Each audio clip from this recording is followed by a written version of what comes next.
तो चलते स्टार्ट करते हैं। गुड इवनिंग, नमस्कार। जितने लोग आए हैं सब लोग चैनल को सब्सक्राइब भी करिएगा और पसंद आए तो वीडियो को भी लाइक करिएगा। जितने लोग जुड़े एक बार वीडियो को लाइक करें, ठीक है।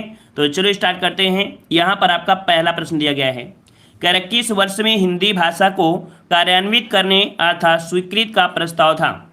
चलिए पहले का प्रश्न जवाब देना है और सभी प्रश्न आपने देखो पढ़ा भी है, बस ये रिवीजन वाच है और रिवीजन में आपको जवाब बिल्कुल सही देना है। प्रयास ये करिएगा कि लगभग सभी आपके सही जाएं और जब हम यहाँ पर पूरा टेस्ट कंप्लीट होता है तो आप जरूर बताइएगा कि कितने नंबर आपने यहाँ पर सॉल्व किया है, ठीक है ना। चलिए तो देखो यहाँ पर आपका दिया गया है कि किस वर्ष में हिंदी भाषा को कार्यान्वित करने या स्वीकृति का प्रस्ताव था। जवाब इनमें से सही कौन सा हो जाएगा। चलिए यहाँ पर आपका दिया गया है 14 सितंबर 1949, जो कि जवाब लगभग आ रहा है, कह रहे ऑप्शन आपका ए बनेगा। तो बिल्कुल सही बात है, 14 सितंबर 1949 को ही यहाँ पर हिंदी भाषा को कार्यान्वित करने का प्रस्ताव था, ठीक है। अब मतलब स्वीकृत प्रस्ताव मिल गया था। ऑप्शन बनेगा आपका ए नंबर।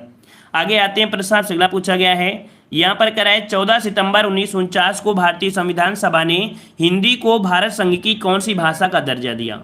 कौन सी भाषा का दर्जा दिया तो हम लोग क्या बोलेंगे, तो ये आपकी भाषा कौन सी है, तो आपकी राजभाषा है। कौन सी भाषा है, राजभाषा होगी, जो कि ऑप्शन बनेगा डी, आपका राजभाषा आपका हो जाएगा, ठीक है ना। आवाज़ आ रही है कि नहीं, आवाज़ आ रही थी, चलिए आ रही थी, जो हम बोलते चले जाएं आप लोग कहोगे। चलिए अगला प्रश्न आपका दिया है, हिंदी दिवस किस तिथि को मनाया जाता है। मतलब एक चैप्टर से कम 100 या 200 आपको प्रश्न सॉल्व करना है, समझ में आया। एक चैप्टर के कम से कम 100 या 200 प्रश्न आपको सॉल्व करना है। अभी तक आप प्रीवियस ईयर क्वेश्चन सॉल्व कर रहे थे, जब एक चैप्टर के कम से कम आप 25 से 50 कर रहे थे, अब आपको वहाँ पर 100 से ज़्यादा प्रश्नों को आपको सॉल्व करना है, ठीक है ना। चलिए तो यहाँ पर 3 का जवाब आ रहा है ऑप्शन डी, तो जवाब बिल्कुल सही है। यहाँ पर आपका हो जाएगा कौन सा, 14 सितंबर आपका जवाब हो जाएगा, 14 सितंबर आपका हो जाएगा, ठीक है ना। चलिए आते हैं प्रश्न आपसे अगला पूछा गया है। देव जी हम जा रहे हैं, बच्चों वाले क्वेश्चन है तो जा सकते हैं, है ना। बच्चों वाले क्वेश्चन है तो जा सकते हैं, कोई यहाँ पर पकड़ के नहीं रखे हैं, बच्चों वाले क्वेश्चन के लिए जा सकते हैं, कोई दिक्कत नहीं है। चलिए हिंदी भाषा किस लिपि में लिखी जाती है। सब प्रीवियस ईयर क्वेश्चन है ना। आपको यहाँ पर हिंदी भी आपको कह सकते हैं बच्चों वाली लगती है और सब कुछ आपको लगती है, रीजनिंग भी बच्चों वाली लगती है, सब कुछ आपको बच्चों वाली लगती है, तो क्या मतलब है कि नहीं। चलिए तो बताइए हिंदी भाषा किस लिपि में लिखी जाती है। चलिए यहाँ पर आपको जवाब देना है 4 नंबर और जवाब आ गया है यहाँ पर ए नंबर। आपका जवाब हो जाएगा देवनागरी लिपि में, ठीक है। ऑप्शन बनेगा आपका ए नंबर, देवनागरी लिपि हो जाएगा ए नंबर। आगे बढ़ते हैं, संविधान के किस अनुच्छेद में हिंदी को राजभाषा तथा इसकी लिपि देवनागरी को स्वीकार किया गया है। यहाँ पर किस आर्टिकल में है, यहाँ पर आपका 5 का जवाब आ रहा है ऑप्शन सी, बिल्कुल जवाब सही होगा। यहाँ पर आपका 343 के अंतर्गत हिंदी जो आपकी है वो आपकी कह सकते हैं कि राजभाषा आपकी जो आपकी है वो आपकी कह सकते हैं लिपि, मतलब जो आपकी लिखने वाली आपकी लिपि वो देवनागरी में है, ठीक है ना। और यहाँ पर आपसे अगला प्रश्न पूछा गया है, संविधान के अनुच्छेद 344A के अनुपालन में भारत के राष्ट्रपति ने राजभाषा आयोग का गठन किया था। 6 का जवाब यहाँ पर क्या हो जाएगा, 1955, 1960, 1965 या 1970। जवाब बनेगा ऑप्शन ए नंबर आपके 1955, ठीक है। ऑप्शन आपका ए राइट हो जाएगा। आगे बढ़ते हैं, हिंदी की आदिजन्य क्या है। हिंदी की आदिजन्य क्या है, यहाँ पर जवाब सही कौन सा बनेगा। चलिए हिंदी की आदिजन्य किसे कहते हैं, तो 7 का ऑप्शन यहाँ पर आपका हो जाएगा बी नंबर, यहाँ पर आपका संस्कृत हो जाएगा, ठीक है, संस्कृत हो जाएगा। आगे आते हैं, लिपि की आवश्यकता होती है। लिपि की आवश्यकता होती है, अगर किसी को सरल लगे तो पूरे का पूरे प्रश्न सॉल्व करिए तो ठीक है, नहीं तो फिर क्या मतलब है ना। जितने भी क्वेश्चन हैं पूरे के पूरे 100% सॉल्व करिएगा जिसे यहाँ पर सरल लग रहा है, ठीक है ना। और अगर सॉल्व भी हो जा रहे हैं फिर लगता है कि कोई ज़रूरत नहीं है ना, तो फिर आपको क्या ज़रूरत है, फिर आप किताबों से पढ़िए, है कि नहीं। चलिए हिंदी की आवश्यकता होती है तो यहाँ पर किस लिए होती है, यहाँ पर आपका हो जाएगा भाषा लिखने में, ठीक है। ऑप्शन बनेगा सी, भाषा लिखने में होती है, सी नंबर आपका राइट हो जाएगा। आगे आते हैं, प्रश्न आपसे अगला है, देवनागरी लिपि का सर्वप्रथम प्रयोग कहाँ हुआ था। देवनागरी लिपि का सर्वप्रथम प्रयोग कहाँ हुआ, यहाँ पर पूछा गया ब्रह्म साहित्य में, जयभट्ट के शिलालेख में, पाणिनिकृत अष्टाध्यायी में और अमीर खुसरो की पुस्तक में। जवाब क्या हो जाएगा, तो जवाब आ चुका है ऑप्शन बी, आपके जयभट्ट के शिलालेख में है, ऑप्शन बी आपका राइट हो जाएगा। आगे आते हैं, वर्तमान हिंदी किस लिपि में लिखी जाती है। वर्तमान हिंदी किस लिपि में लिखी जाती है, पाली, खरोष्ठी, मंदारिन या देवनागरी। जवाब क्या बनेगा, तो याद रखिए वर्तमान में आपकी कैसी होती है, तो आपकी देवनागरी, ऑप्शन बनेगा डी, देवनागरी हो जाएगा। आगे बढ़ते हैं, भारत के संविधान में हिंदी को भारत की राजभाषा बताया गया है। भारत के संविधान में हिंदी को भारत की राजभाषा बताया गया है। ये कौन से आर्टिकल में है? तो आर्टिकल आपका हो जाएगा यहाँ पर सी नंबर आपके 343 के फर्स्ट में। ठीक है, जवाब यहाँ पर आपका ए राइट हो जाएगा। आगे आते हैं, हिंदी भाषा की उत्तराधिकारिणी है। चलिए 12 का जवाब दीजिए। हिंदी भाषा की उत्तराधिकारिणी है, ब्रज की है, देवनागरी की है, संस्कृत की है, की है। चलिए जवाब दीजिए, 12 नंबर का जवाब दीजिए, सही क्या हो जाएगा? तो याद रखिएगा, यहाँ पर देख सकते हैं हिंदी जो आपकी है ये संस्कृत भाषा की उत्तराधिकारिणी है ना। तो यहाँ पर जवाब क्या हो जाएगा? सी हो जाएगा। उत्तराधिकार जैसे क्या होता है, जैसे मान लीजिए पिताजी हैं, पिताजी के बाद कौन आएंगे? पुत्र आएंगे। तो यहाँ पर कह सकते हैं उनके संपत्ति पर अधिकार उनका हो जाता है। तो एक प्रकार से पहले संस्कृत आए तभी तो आएंगे ना, मतलब जब बाप होगा तभी तो बेटा आएगा, ऐसे तो बेटा आ नहीं जाएगा, है ना। तो यहाँ पर जवाब हो जाएगा सी नंबर। आगे आते हैं, प्रश्न आपसे अगला है, संसार की प्रमुख भाषाओं में हिंदी का स्थान। संसार की प्रमुख भाषाओं में हिंदी का जो स्थान है वो आपका कौन सा है? पहला, दूसरा, तीसरा या चौथा? चलिए 2020 के अपडेट के अनुसार हमने आपको बताया भी था कि वर्तमान में जो आपका हिंदी है उसका जो स्थान है वो आपका कौन सा हो जाएगा? तीसरा स्थान है। कौन सा स्थान है? तीसरा स्थान है। पहला स्थान आपकी अंग्रेजी हो गई है, दूसरी जिसे हम लोग चीनी या मंदारिन बोलते थे उसका स्थान दूसरा है, और तीसरा स्थान आपकी हिंदी का हो गया है आपके वर्ड में। ठीक है, चलिए आगे बढ़ते हैं। भाषा लिखने के लिए प्रयुक्त चिन्हों के व्यवस्थित रूप को क्या कहते हैं? भाषा लिखने के लिए प्रयुक्त चिन्हों के व्यवस्थित रूप को क्या कहते हैं? चलिए तो क्या कहते हैं? लिप कहते हैं ना। ऑप्शन बनेगा आपका डी नंबर, लिप कहते हैं। देखो ये क्वेश्चन आपके यूपीएसआई में पूछे गए प्रश्न है ना। अगर इन प्रश्नों को बहुआ कहोगे या बिल्कुल हलवा कहोगे तो एग्जाम में जब आपके हलवा आएंगे ना तब फिर आपको समझ में आएगा कि यही हलवा हमारे एग्जाम में आते भी है ना। तो कोई प्रश्न आपका हलवा और बहुआ वाला बच्चों वाला नहीं होता है ना।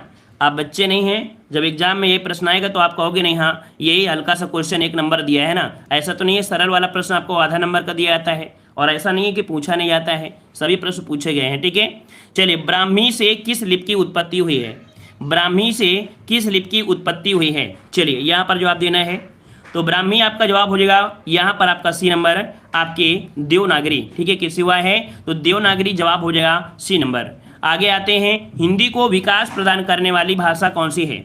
हिंदी को विकास प्रदान करने वाली भाषा कौन सी है?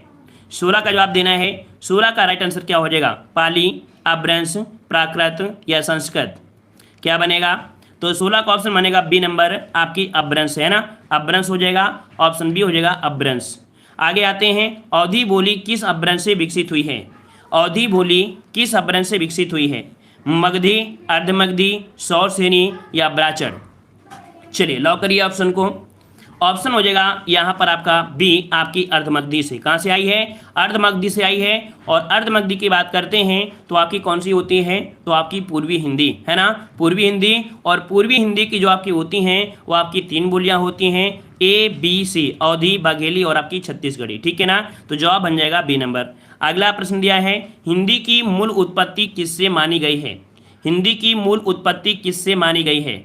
खस अपभ्रंश से, अर्धमगधी अपभ्रंश से, सौरसेनी अपभ्रंश से या मागधी अपभ्रंश से? चलिए क्या जवाब बनेगा? तो जवाब हो जाएगा ऑप्शन सी, सौरसेनी अपभ्रंश से हो जाएगा, सौरसेनी अपभ्रंश से। ठीक है, चलिए आगे बढ़ते हैं। वाराणसी, गोरखपुर, आरा के मध्य कौन सी बोली या कौन सी जो बोली है बोली जाती है? कौन सी भाषा बोली जाती है? यहाँ पर बताना है। वाराणसी, गोरखपुर, आरा। भोजपुरी, कौरवी, मैथिली या अवधी? राइट आंसर आपका बनेगा ए नंबर आपका भोजपुरी। ठीक है, ए नंबर भोजपुरी आपका जवाब हो जाएगा भोजपुरी। आगे बढ़ते हैं, ब्रजभाषा का केंद्रीय क्षेत्र क्या है? ब्रजभाषा का केंद्रीय क्षेत्र क्या है? मथुरा, वाराणसी, इलाहाबाद या लखनऊ? चलिए जवाब क्या बनेगा? चलिए जवाब आ रहे हैं, ऑप्शन आ रहा है यहाँ पर ए नंबर। तो बिल्कुल सही जवाब है आपका मथुरा क्षेत्र है जो ब्रजभाषा का केंद्रीय क्षेत्र है। ठीक है, आगे आते हैं। प्रश्न आपसे अगला पूछा है, बोली का क्षेत्र जब थोड़ा विकसित हो जाता है और उसमें साहित्य की रचना होने पर वह क्या बन जाती है? देखो बोली का जब क्षेत्र क्या होता है? बड़ा होता है, और वो कोई भी चीज़ होती है जब बड़ी होगी तो उसका प्रयोग कहीं ना कहीं तो होगा ना। मान लीजिए कोई, जैसे मान लीजिए कोई टीचर ही है, पहले उसे कोई नहीं जानता है, लेकिन जब वो पॉपुलर हो जाता है तो उसे सब लोग जानते हैं, अपने स्टेटस में उसकी फ़ोटो लगाते हैं, हर जगह लगाने लगते हैं। वैसे आपका इसका भी है, जब बोली का क्षेत्र विकसित हो जाता है तो उसमें साहित्य की रचना होने पर वो क्या बन जाती है? तो यहाँ पर आपका जवाब बनेगा ऑप्शन राइट। कौन सा बन जाएगा भाई?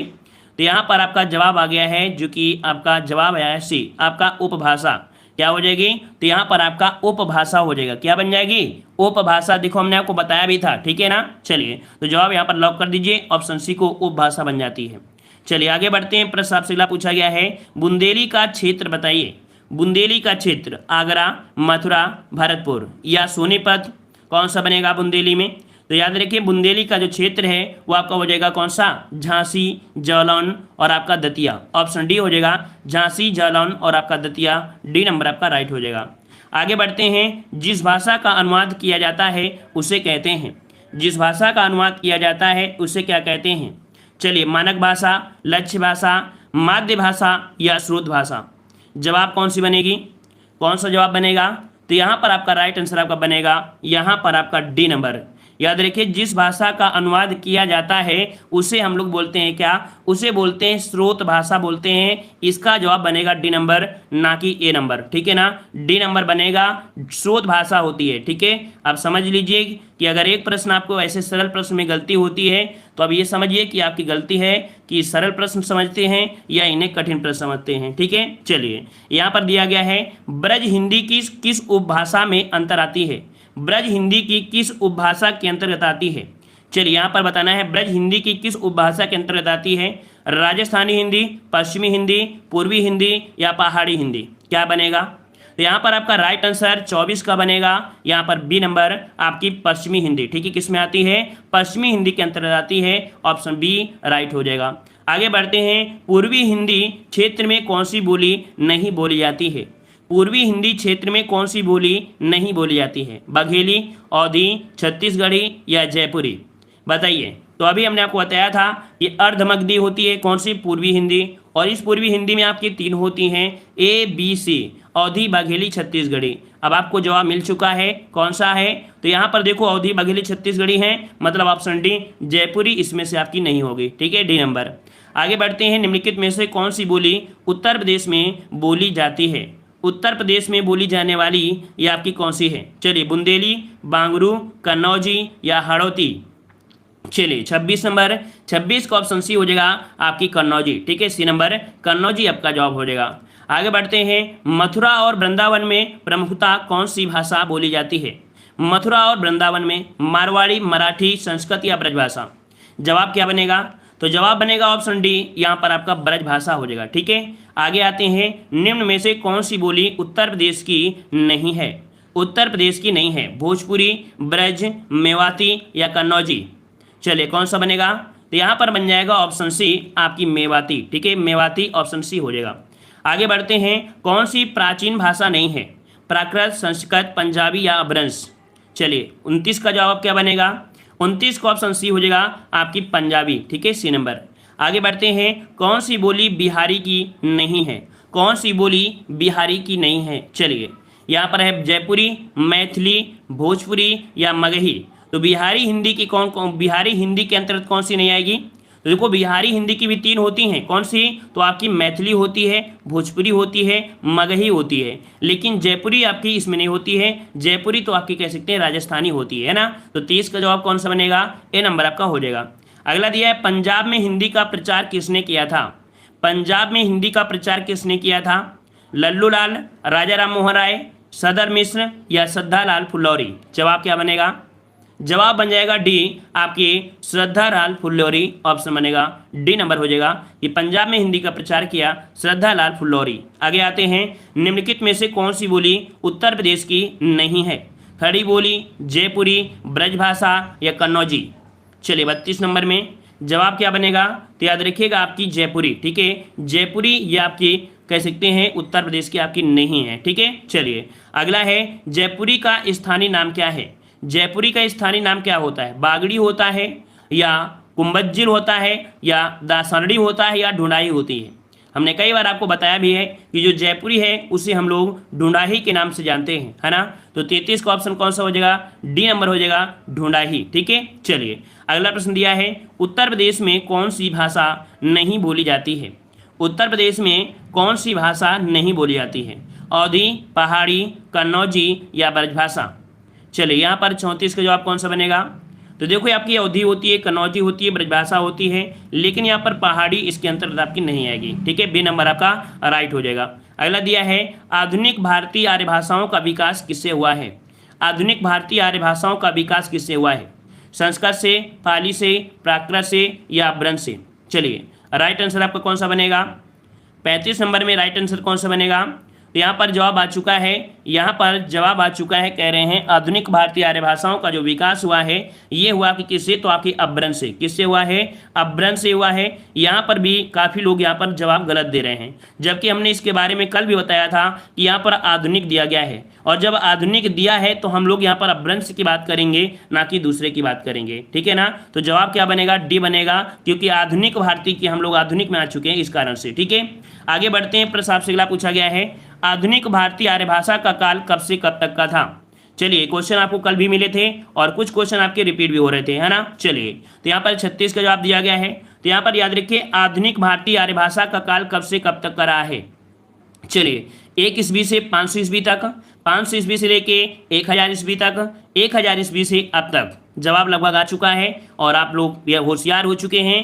जवाब आपका सी हो जाएगा 1000 ईस्वी से अब तक आपका हो गया है। ठीक है, चलिए देखो जरूरी नहीं है कि आप यूपीएसआई वाला पढ़ रहे हैं, क्योंकि इसमें से लगभग सभी बैच जितने भी प्रीवियस ईयर अन्य आपके हुए हैं सभी एग्जामों के आपके हैं। आप किसी भी एग्जाम की तैयारी कर रहे हैं या ये वाली जो सीरीज है आप देख सकते हैं, क्योंकि इसके पहले हमने प्रीवियस ईयर आपकी कवर कराया था। तो क्या दूसरे एग्जाम के क्वेश्चन पूछे नहीं गए हैं? पूछे गए हैं। जो समझदार होगा वो पूरी सीरीज को कंप्लीट करेगा और अपना टारगेट है स्टार पार का ही रहेगा। ठीक है, चलिए तो यहाँ पर आपको जो दिया गया है कौन सा? लौकिक संस्कृत और अपभ्रंश हिंदी भाषा का उचित विकास क्रम बताइए। तो यहाँ पर देखो लौकिक दिया है ना, लौकिक दिया है, इसका मतलब है कि यहाँ पर देखो लौकिक के बाद हमने बताया पाली, मतलब यहाँ पर सबसे पहले संस्कृत आए। संस्कृत के भी 2 पार्ट होते हैं, एक वैदिक होती है और एक होती है लौकिक। पहले वैदिक होती है फिर आपकी लौकिक होती है, लौकिक के बाद आपकी पाली आएगी, है ना? मतलब यहाँ पर जो जवाब होगा वो आपका डी होगा। ठीक है ना? यहाँ पर सी मत लगाइएगा, इसका ऑप्शन आपको डी लगाना है। ठीक है, चलिए आगे आते हैं। प्रश्न आपसे अगला पूछा गया है, कह रहा आपसे यहाँ पर कि हिंदी का मानक रूप किस भाषा से विकसित हुआ है? हिंदी का मानक रूप किस भाषा से विकसित हुआ है? ब्रज भाषा से, खड़ी बोली से, अवधी से या मालवी से? जवाब क्या बनेगा? जवाब यहाँ पर आपका हो जाएगा ऑप्शन राइट। चलिए यहाँ पर बी नंबर तो बिल्कुल सही है। हिंदी का मानक रूप किस भाषा से है? तो आपकी खड़ी बोली से है। ऑप्शन यहाँ पर 38 का बनेगा बी नंबर। अगला प्रश्न आपका दिया गया है मथुरा, आगरा, धौलपुर, ग्वालियर आदि क्षेत्र में निम्नलिखित में से कौन सी बोली बोली जाती है? चलिए मथुरा की बात किया है तो आप जवाब तुरंत दे सकते हैं कि आपकी ब्रज भाषा है ना, ऑप्शन सी हो जाएगा ब्रज भाषा। आगे बढ़ते हैं, निम्नलिखित में से प्राचीन भारतीय आर्य भाषा कौन सी है? निम्नलिखित में से प्राचीन भारतीय आर्य भाषा इनमें से कौन सी है? चलिए तो यहाँ पर आपका जवाब क्या बनेगा? प्राचीन पूछ लिया, प्राचीन भारतीय आर्य भाषा इनमें से कौन सी है? चलिए तो राइट आंसर आपके आ रहे हैं यहाँ पर डी नंबर आपकी वैदिक संस्कृत। ठीक है, वैदिक संस्कृत। अगला प्रश्न आपका दिया गया है, कह रहा है दिए गए विकल्पों में से द्राविड़ परिवार की भाषा कौन सी है? द्राविड़ परिवार की भाषा कौन सी है? असमिया, उड़िया, कन्नड़ या बांग्ला? जवाब क्या बनेगा? तो यहाँ पर देख सकते हैं द्राविड़ परिवार की जो भी आपकी भाषा होती है वो कैसी होती है? तो आपकी कन्नड़ परिवार की होती है। ठीक है, राइट आंसर आपका बनेगा सी कन्नड़ हो जाएगा। आगे बढ़ते हैं, हड़ौती बोली कहाँ बोली जाती है? हड़ौती बोली कहाँ पर बोली जाती है यहाँ पर बताइए? मध्य प्रदेश में, हरियाणा में, उत्तर प्रदेश में या राजस्थान में? जवाब क्या बनेगा? चलिए जवाब आ गए हैं डी नंबर आपकी राजस्थान में है, बिल्कुल सही है। और राजस्थान में कौन सी? तो आपकी जो पूर्वी आपकी होती है राजस्थान में, जो पूर्वी आपका एरिया है। ठीक है ना? चलिए जिसे हम लोग ढूंढाई के नाम से भी जानते हैं।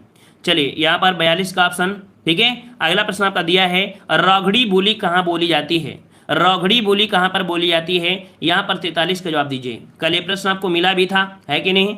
मिला था। मध्य प्रदेश, उत्तर प्रदेश, केरल या हरियाणा? जवाब क्या बनेगा? इसमें से जवाब इनमें से कौन सा हो जाएगा?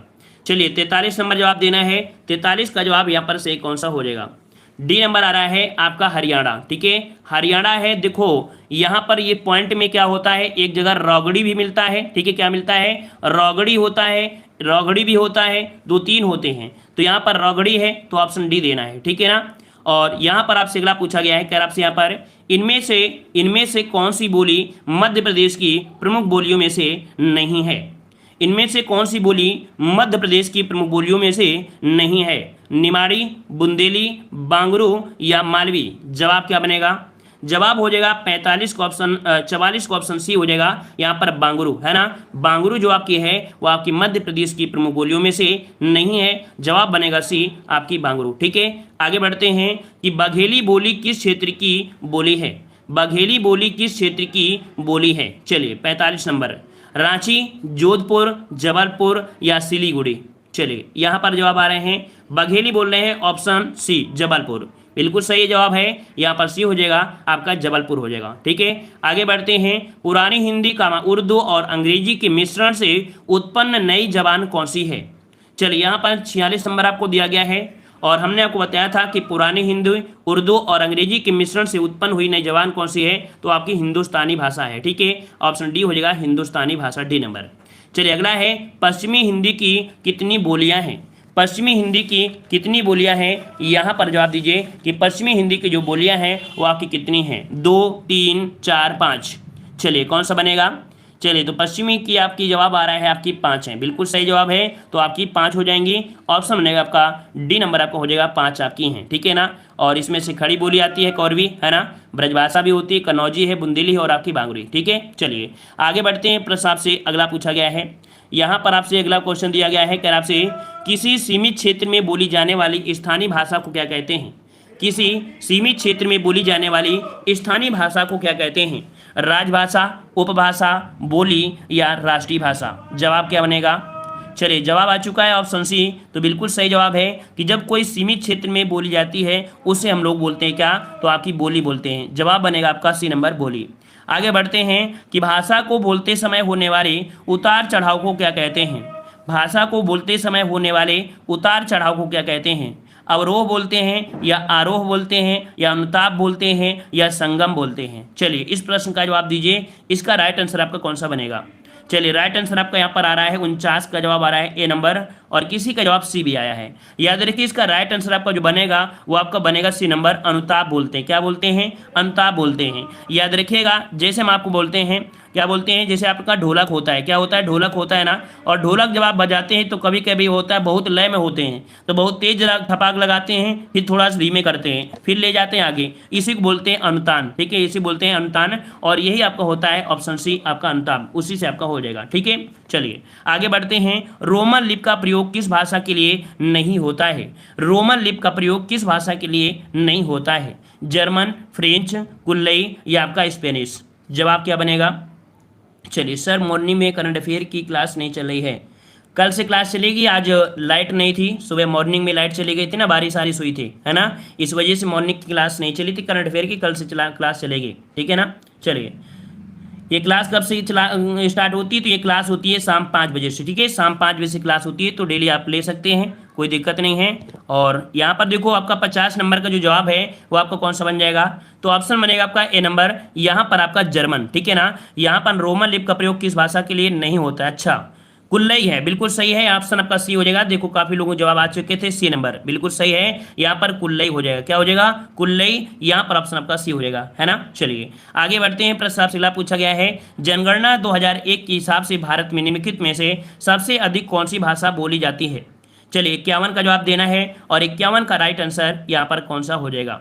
राइट आंसर आपको देना है, इसमें से जवाब कौन सा हो जाएगा? सभी लोग इस प्रश्न का जवाब आप लोग कमेंट बॉक्स में कमेंट करिएगा। ठीक है, कमेंट करिएगा, क्योंकि इस टॉपिक में आपके 100 प्रश्न आपके दिए हैं। नॉर्मल से जो प्रश्न थे वो हमने यहाँ पर करा दिया। 50 प्रश्न आपको कल मिलेंगे। ठीक है, कल हो सकता है ज़्यादा भी हो जाएं, लेकिन कल के जो क्वेश्चन होंगे थोड़ा सा अच्छे होंगे, क्योंकि जो भी चैप्टर होता है सरल से कठिन को हो जाता है। ठीक है ना, और हम जानते हैं कि आपको प्रश्न आते हैं, लेकिन आप देख सकते हैं कि इसके पहले यूपीएसआई के प्रीवियस ईयर क्वेश्चन हमने करा दिया था। ठीक है ना, फिर यहाँ पर आपके कह सकते हैं कि अब ये क्वेश्चन आपके कैसे हैं जो आपके मिक्स हैं और किसी भी एग्जाम के लिए हैं। और यहाँ पर अगर आप सोच लो कि नहीं हम फ्री बैच में अगर पूरा सब कुछ पढ़ लें, एक चैप्टर के 100 प्रश्न पढ़ लें या 200 प्रश्न पढ़ लें, तो आपको हम कह सकते हैं हिंदी में कोई पीछे करने वाला नहीं है, आप 40/40 ला सकते हो। ठीक है, इसका प्रूफ आपका होता है यूपी टेट सीटेट में लोग 30/30 लेके आते हैं। ठीक है, अगर आप लोग भी ठान लोगे तो आप लोग भी लाकर दिखा सकते हो 40/40। ठीक है ना, अगर हम आपके लिए इतनी मेहनत कर सकते हैं तो आप लोग अपने लिए खुद मेहनत क्यों नहीं कर सकते हैं? हम आपके लिए मेहनत कर रहे हैं तो अपने लिए खुद आप लोग मेहनत क्यों नहीं कर सकते हैं? कर सकते हैं। जिस प्रकार से हम रात दिन एक करते हैं, आप लोगों के लिए 10-10 क्लासें लेते हैं, तो क्या अपने लिए, अपने वर्दी के लिए क्या आप मेहनत नहीं कर सकते हो? कर सकते हो। लाइफ में कुछ भी कर सकते हो, क्योंकि लाइफ में मेहनत करना ये फर्ज होता है। और जब तक जॉब नहीं मिलती है तब तक अपनी अंतिम सांस तक आपको मेहनत करना है अपने स्टार के लिए। हाँ, जिस दिन आपकी इच्छा पूरी खत्म हो जाए कि अब हमें जॉब नहीं मिल सकती है, उस दिन अपना ये पीछे हट सकते हो। लेकिन जब तक आपके अंदर जुनून है, जब तक है, तब तक आप कर सकते हो। ठीक है ना? तो पसंद आया है तो वीडियो को भी लाइक करिएगा, चैनल को भी सब्सक्राइब करिए और प्रयास करिए कि डेली का डेली आप लोग क्लास लीजिएगा। ठीक है? धन्यवाद। जय हिंद। वंदे मातरम।